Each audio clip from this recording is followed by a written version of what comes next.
रानी की बेटी अंधी थी और रानी का पति उसकी शादी नहीं करना चाहता था।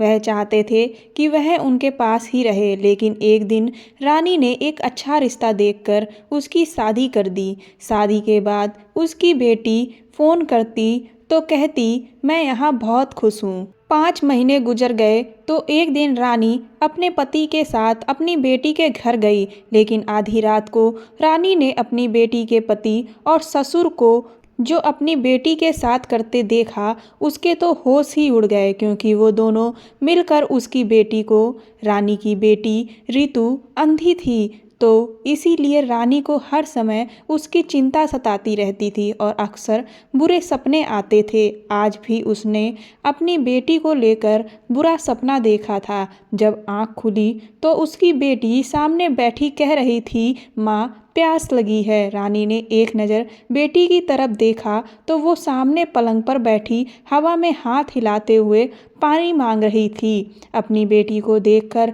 रानी ने गहरी सांस ली और उठकर पानी का गिलास भरकर बेटी को अपने हाथों से पानी पिलाने लगी। रानी को बहुत डर सताता था, अगर कोई उसकी बेटी के चांद से चेहरे को देखता तो उसे वो पलट के दोबारा ज़रूर देखता, लेकिन जब उन्हें पता चलता कि उसकी बेटी अंधी है तो वह कानों को हाथ लगाकर कहता कि माँ बाप ने ज़रूर कुछ बुरे कर्म किए होंगे, उसी की सज़ा मिली होगी जो इतनी सुंदर बेटी पैदा हुई और वह भी अंधी, वरना दुनिया में इतने हसीन लोग बहुत कम ही देखे जाते हैं।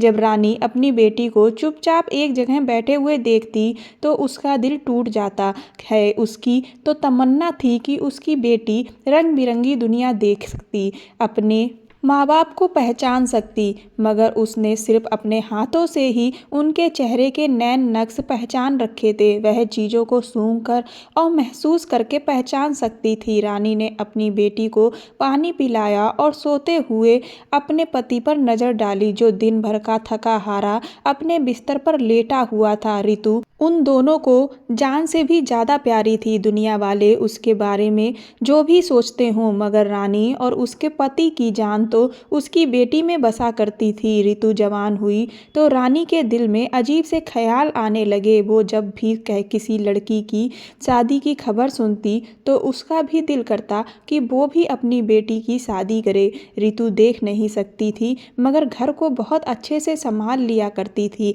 रानी का पति थका हारा घर वापस आया था। बाप के कदमों की आहट सुनते ही उसकी बेटी कहने लगी, पापा लीजिए, पानी पी लीजिए, बहुत थक गए होंगे। वो पैरों से जूते उतारने लगी और बोली, पापा आप लेट जाओ, मैं आपके पैर दबा देती हूँ। रितु के पापा ने जब अपनी बेटी की यह बात सुनी तो हमेशा की तरह मुस्कुराकर उसके सिर को चूम लिया और आशीर्वाद देते हुए कहने लगे, नहीं मेरी बेटी, तुम यहाँ मेरे पास बैठो और बताओ, आज तुम्हारी माँ ने तुम्हें डांटा तो नहीं या तुमसे ज़्यादा काम तो नहीं करवाया? मैं अभी तुम्हारी माँ की खबर लेता हूँ। रितु बोली, माँ मुझसे काम नहीं करवाती, अगर उन्होंने मुझे तंग किया तो मैं ज़रूर आपको बताऊँगी। उस दिन जब रानी ने रितु को अपने कमरे में भेज दिया तो अपने पति से कहने लगी कि हमारी रितु बड़ी हो गई है, उसकी शादी करवा दो। रानी की यह बात सुनते ही उसके पति हैरत से उसे देखने लगे। ऐसा लगता था जैसे उसने कोई बहुत अजीब बात कह दी हो जिसका किसी ने सोचा भी ना हो। कहने लगे, पगली तेरा दिमाग सही तो है? रितु के बारे में तुझे पता तो है कि उसकी आँखों की रोशनी नहीं है। इस हालत में हम अपनी बेटी की शादी कैसे करवा सकते हैं? रानी कुछ बोलना चाहती थी, कुछ कहना चाहती थी, मगर उसके पति ने उसे चुप करवा दिया और कहने लगे कि उसे इस चीज़ को लेकर कोई भी बात नहीं करनी है। ये उनकी बेटी के भविष्य का सवाल है। यहाँ तो वह अपने माँ बाप के घर में रहती है, इसे हर तरह से आज़ादी है। हमें पता है कि हम अपनी बेटी को कैसे संभालते हैं। तुम जानती हो, शादी के बाद तो पति का काम, सास ससुर ननद की जिम्मेदारियाँ कैसे निभाएगी, हर एक चीज़। इस घर का तो कोना कोना उसे पता है, वहाँ तो सब अनजान होगा। रानी के पति ने ऐसी बातें करके उसे चुप करवा दिया था, जबकि वो यही सोचकर परेशान हो रही थी कि आखिर उसकी बेटी की आगे की ज़िंदगी कैसे गुजरेगी। वो बहुत दूर का सोच रही थी। उसके दिमाग में कई तरह के सवाल आने लगे थे। रात को अगर आँख खुल जाती तो वह यही सोचती रहती कि जब इस दुनिया में वो नहीं रहेगी और उसका पति भी नहीं रहेगा तो फिर उसकी बेटी कहाँ जाएगी, उसकी जिम्मेदारी कौन उठाएगा। यह सोचकर उसकी आंखों से आंसू निकल आते थे। वह गांव वाले और रिश्तेदार तो उसकी बेटी का मजाक उड़ाया करते थे क्योंकि वह अंधी थी। एक दो औरतें तो यहाँ तक कह देती थीं कि ऐसी औलाद को पैदा होने से पहले ही मार देना था। जैसे जैसे बड़ी होगी 100 तरह के मसले खड़े होंगे। रानी सोचती कि उसकी बेटी के लिए कोई अच्छा सा रिश्ता आ जाए जो उसकी बेटी को अपने घर ले जाए। उसकी बेटी देखने में बहुत सुंदर थी, उसका व्यवहार भी बहुत अच्छा था। घर का अंदाजा हो जाता तो यह हर काम बड़े ही अच्छे तरीके से कर लेती थी। एक दिन रिश्ते बताने वाली औरत उनके घर आई और कहने लगी, एक इंसान ने मुझे बताया कि तुम्हारे घर में जवान लड़की है, तो क्या मैं तुम्हारी बेटी का रिश्ता भेज दूं। अचानक से यह रिश्ते वाली बात सुनकर रानी हैरत में पड़ गई। कहने लगी कि आपका दिमाग ठीक है क्या? आपको पता नहीं मेरी बेटी अंधी है, हम उसकी शादी नहीं करवाना चाहते।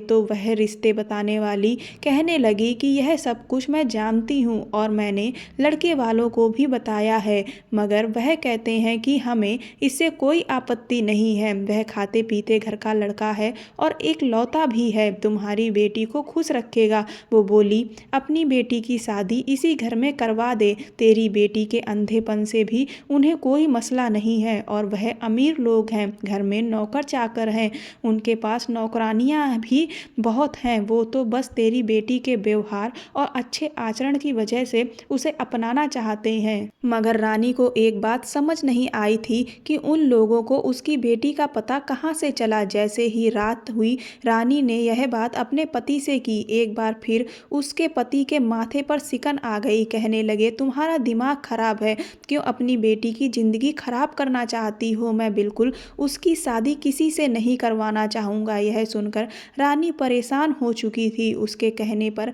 लड़के वाले उसके घर आ चुके थे। उस समय उसका पति घर पर ही था। वह लोग बड़े ही अच्छे व्यवहार के थे। उन्होंने जब उसकी बेटी को देखा तो लड़के की माँ ने रितु को सीधे गले से लगा लिया और कहने लगी, यह तो बस हमारी ही बहू बनेगी।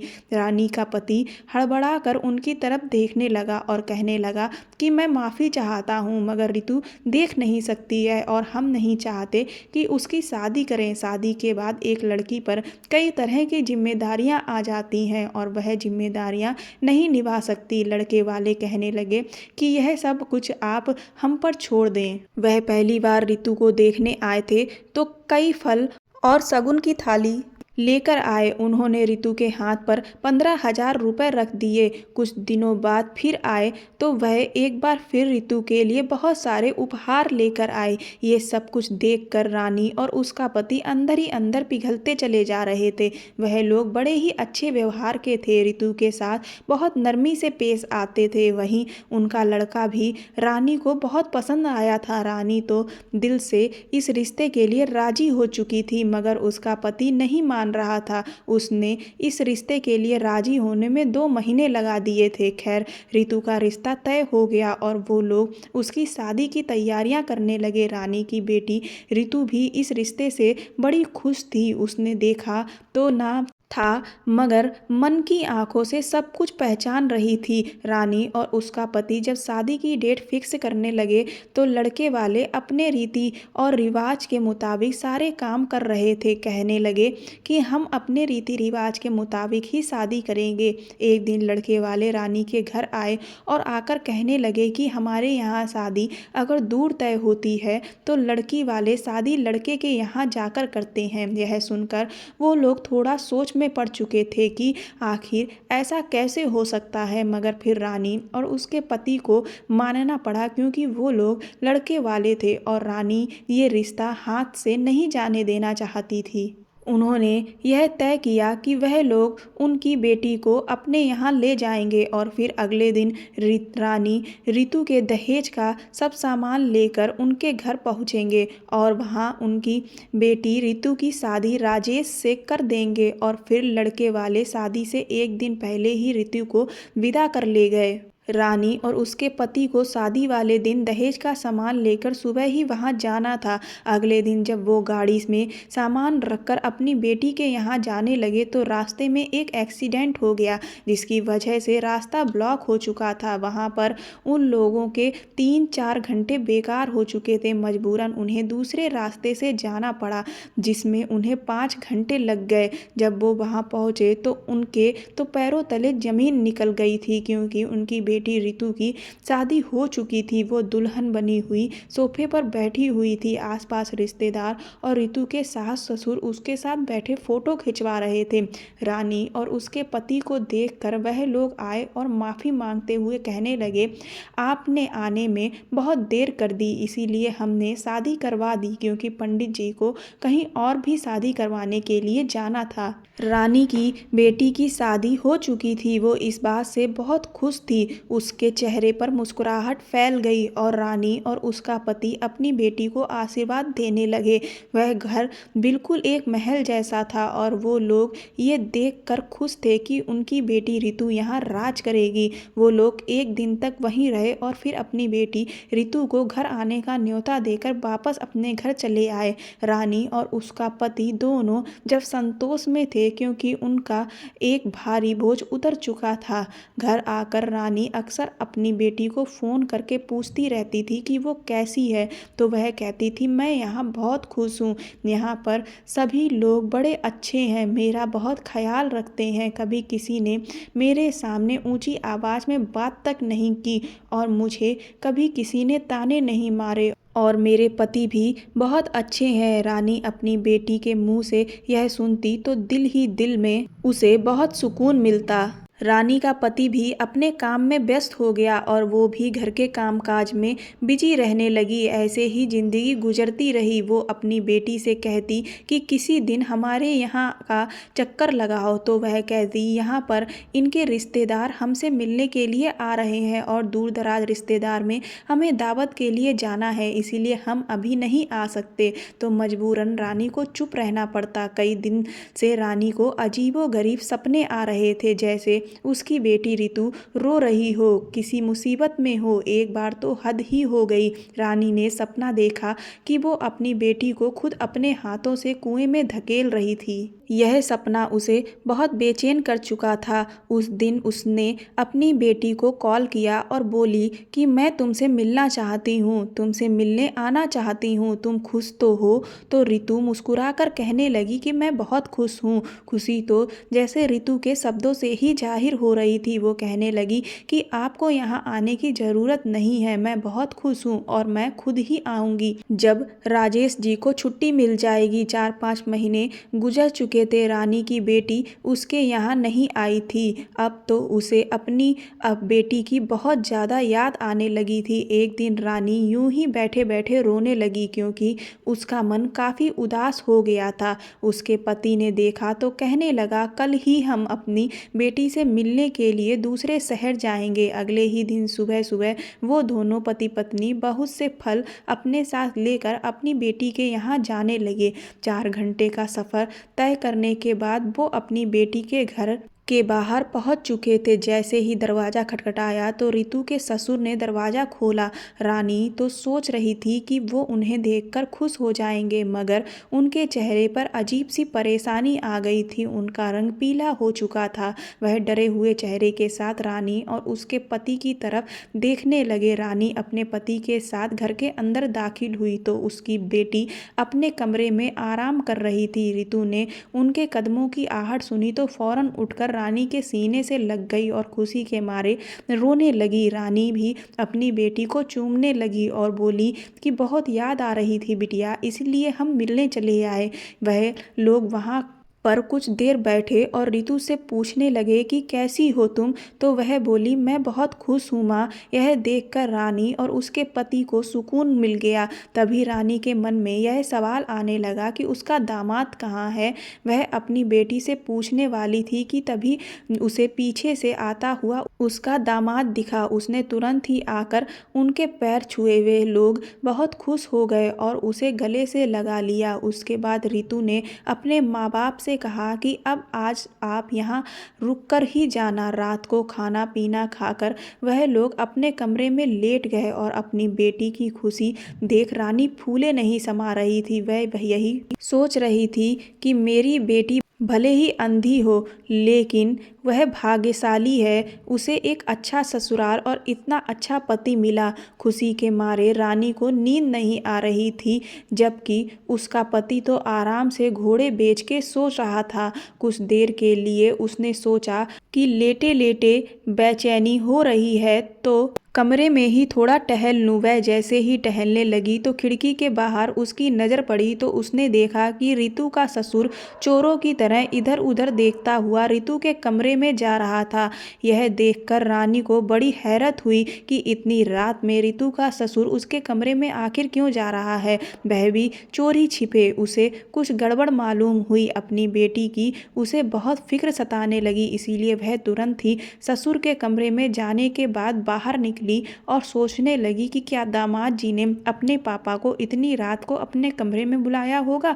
लेकिन आखिर ऐसा क्या काम हो सकता है जो उन्होंने इतनी रात को अपने पापा को अपने कमरे में बुलाया। अभी वह खड़ी खड़ी यह सब सोच ही रही थी कि तभी उसे बगल वाले कमरे से कोई फिल्म चलने की आवाज आई। उसने सोचा इतनी रात में आखिर कौन फिल्म देख रहा है, जो वह बगल वाले कमरे में देखने की कोशिश करने लगी। लेकिन क्योंकि खिड़की पूरी खुली नहीं थी, इसीलिए उसे कुछ साफ नहीं दिख रहा था। पर जैसे ही वह ध्यान से देखने लगी और उसकी नज़र अंदर बैठे शख्स पर पड़ी, उसके तो हाथ पैर ही फूल गए। उसे तो ऐसा लगा जैसे उसे बहुत तेज चक्कर आने लगा है, क्योंकि दूसरे कमरे में तो उसकी बेटी का पति अकेले लेटा फिल्म देख रहा था। अब रानी को कुछ समझ नहीं आ रहा था। वह यही सोचने लगी कि जब दामाद जी इस कमरे में हैं तो फिर मेरी बेटी का ससुर उसके कमरे में इतनी रात को चोरों की तरह क्यों गया। वह सोचने लगी कि कहीं मेरी बेटी के अंधेपन का फायदा उसका ससुर तो नहीं उठा रहा है। यह सोचकर उसका दिल बुरी तरह से घबराया। वह तुरंत ही दौड़ी दौड़ी अपने पति के पास गई और उसको जोर जोर से हिलाकर उठाया। रानी का पति हड़बड़ाकर उठ बैठा और पूछने लगा कि आखिर ऐसी क्या बात हो गई जो तुम मुझे इस तरह से घबरा कर उठा रही हो। रानी ने उसे एक सांस में ही पूरी बात बताई। रानी की बात सुनकर उसका पति भी घबरा गया और दोनों तुरंत ही दौड़े दौड़े अपनी बेटी के कमरे की तरफ गए। पहले तो उन्हें अंदर आते हुए थोड़ा संकोच हुआ, लेकिन अपनी बेटी के साथ कुछ गलत ना हो जाए यह सोचते हुए हिम्मत करके वह दरवाज़ा खोल के अंदर घुस गए। अंदर का नज़ारा देख उनके ऊपर बिजली गिर गई, क्योंकि रितु का ससुर रितु के साथ बिल्कुल पति पत्नी की अवस्था में था। जैसे ही उसने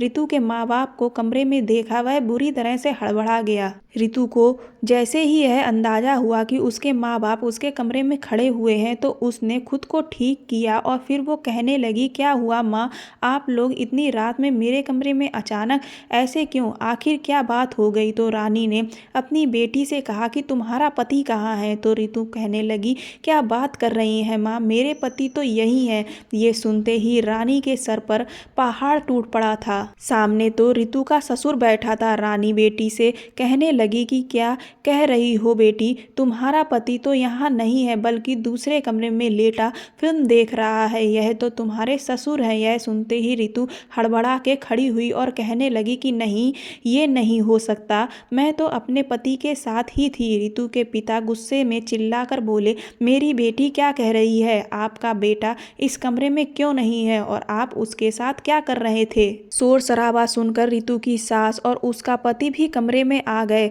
अब तो किसी को कुछ भी समझ में नहीं आ रहा था कि आखिर यह सब क्या हो रहा है। तभी वह इंसान जिसकी उम्र 50 से 55 के आसपास थी, गला साफ करके बोला कि आपकी बेटी रितु मेरी ही पत्नी है। ये सुनते ही रितु के पिता आगे बढ़कर उस इंसान का कॉलर पकड़ पकड़कर बोले, ये तो तुम्हारी बहू है। तो वो आदमी बोला, ऐसा नहीं है, दरअसल मेरा नाम ही राजेश है और जिसे आप रितु का पति समझ रहे हैं वह मेरे दोस्त का बेटा है और जिसे मैंने आपको अपनी पत्नी बताया था दरअसल वह मेरे दोस्त की पत्नी है। जब से मेरे दोस्त का देहांत हुआ था तब से ही यह लोग मेरे साथ ही इस घर में रह रहे हैं। दरअसल मैं अपना घर बसाना चाहता था, मेरे पास धन दौलत बहुत थी मगर मैं अभी भी कुंवारा था। मैंने अपने सभी भाई बहनों को पढ़ाया लिखाया, वो सब दूसरे देशों में बस गए हैं। जब मैंने शादी करने की सोची तो कोई भी मुझसे शादी करने को तैयार ना था क्योंकि मेरी उम्र हो चुकी थी। इसीलिए रिश्ते बताने वाली से कहा कि कुछ भी करके मेरी शादी करवाओ। उसने मुझे आपकी बेटी के बारे में बताया तो मैं शादी के लिए तैयार हो गया और रितु मुझे दिल ही दिल में बहुत अच्छी लगी थी। मैं जानता था कि आप अपनी बेटी की शादी मुझसे नहीं करवाएंगे और रितु देख नहीं सकती तो शायद उससे कोई शादी करेगा भी नहीं। मैं उसे पसंद करने लगा था, इसीलिए यह सारा प्लान मैंने बनाया था। और फिर शादी वाले दिन भी मैंने आपके आने से पहले ही शादी कर ली ताकि आप लोगों को पता ना चल सके कि आपकी बेटी की शादी किससे हुई है। ये खबर उन तीनों पर बिजली की तरह टूट पड़ी थी। रितु का पिता तो गुस्से में उस इंसान को मारने लगा था। रितु बेचारी अलग रो रही थी।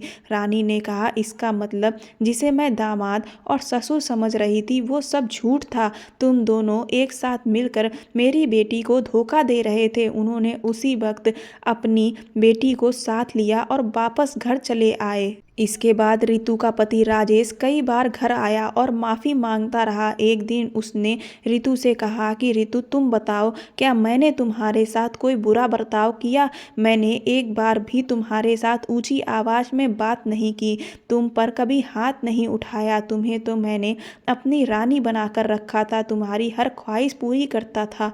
तुम्हें कभी एहसास भी नहीं होने दिया कि तुम्हारे पास आंखें हैं या नहीं। मैं तुमसे सच में बहुत प्यार करता हूँ और तुम्हारी बहुत इज्जत करता हूँ। रितु भी दिल ही दिल में अपने पति को पसंद करने लगी थी। रितु कहने लगी कि मैंने कभी भी ना तो इनका चेहरा देखा और ना ही शरीर और उम्र को, मैंने तो उनकी बातों से मोहब्बत की है और उनके अच्छे व्यवहार से प्यार करने लगी हूँ। रानी और उसके पति ने जब देखा कि उनकी बेटी रितु इस इंसान के साथ खुश है और राजेश उम्र में भले बड़ा है पर रितु को सच में प्यार करता है और उसने रितु के अंधेरे जीवन में रोशनी भर दी थी, तो मजबूरन रानी और उसके पति ने अपनी बेटी को राजेश के साथ विदा कर दिया। आज रानी की बेटी की शादी को 2 साल हो गए हैं। वो अपने पति के साथ खुशहाल जिंदगी जी रही है। उसका एक बच्चा भी हो गया है। दोस्तों, राजेश उम्र में बड़ा था और रितु अंधी थी, लेकिन फिर भी दोनों एक दूसरे के साथ बहुत खुश थे क्योंकि वो दोनों